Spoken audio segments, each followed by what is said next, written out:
سبزآباد نام کے ایک چھوٹے سے گاؤں میں اس سال شدید خشک سالی آ گئی۔ مہینوں سے بارش نہ ہوئی، زمین سوکھ کر پھٹ چکی تھی۔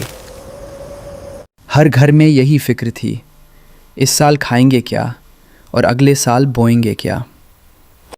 اسی گاؤں کے ایک کونے میں رہتی تھی اماں زرینہ، بزرگ، اکیلی، اپنے مرحوم شوہر کی چھوٹی زمین سنبھالتے ہوئے۔ خشک سالی نے اس کی فصل بھی تباہ کر دی۔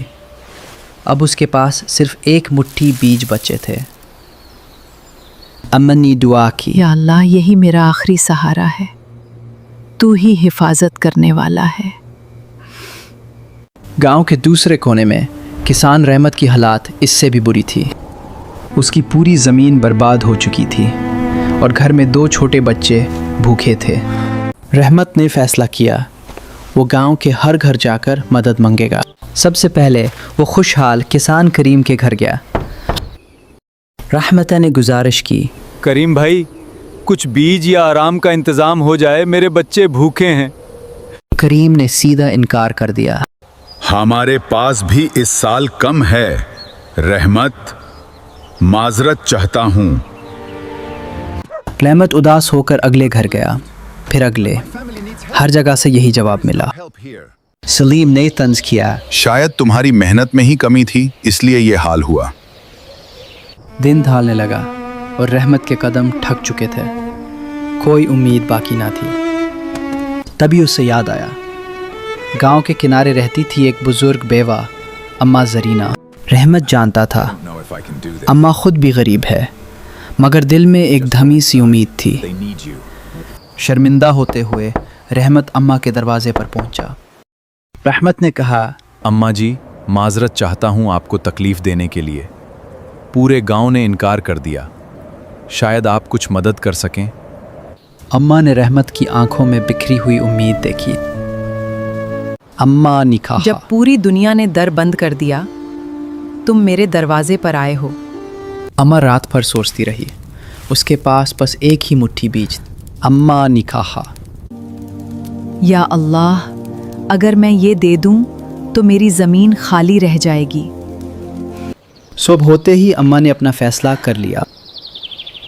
اماں نے کہا، زمین پھر اگے گی اگر اللہ چاہے، لیکن تمہارے بچے ابھی بھوکے ہیں، میں تمہیں خالی ہاتھ نہیں بھیج سکتی۔ اس نے اپنے سارے بیج رحمت کے ہاتھ میں رکھ دیے۔ رحمت نے کہا، اماں جی، اللہ آپ کو اس کا بہترین بدلہ دے۔ اس سال اماں کی اپنی زمین خالی رہی، کوئی فصل نہیں ہوگی۔ گاؤں والے، وہی لوگ جنہوں نے رحمت کو انکار کیا تھا، اب اماں پر طنز کرنے لگے کہ اس نے اپنی بربادی خود خریدی۔ اماں خاموشی سے صبر کرتی رہی، اپنے رب پر بھروسہ رکھتے ہوئے۔ کچھ مہینے بعد ایک شدید طوفان آیا جس نے پورے گاؤں کو ہلا دیا۔ اماں کا کچا گھر طوفان کی تاب نہ لا سکا اور گر گیا۔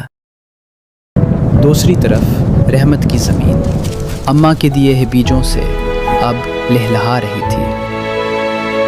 رحمت نے گاؤں والوں سے کہا، ماں کی قربانی تھی جس نے میری فصل بچائی، اب ہماری باری ہے۔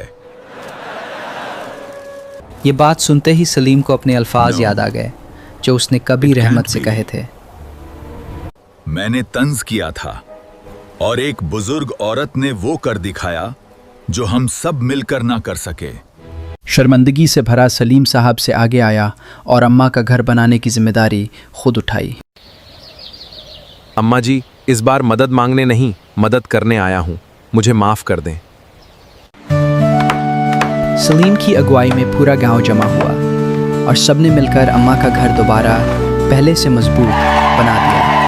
اماں نے کہا، جب سب نے منہ موڑ لیا تھا، تب بھی اللہ نے راستہ بنایا کسی ایک دل کے ذریعے۔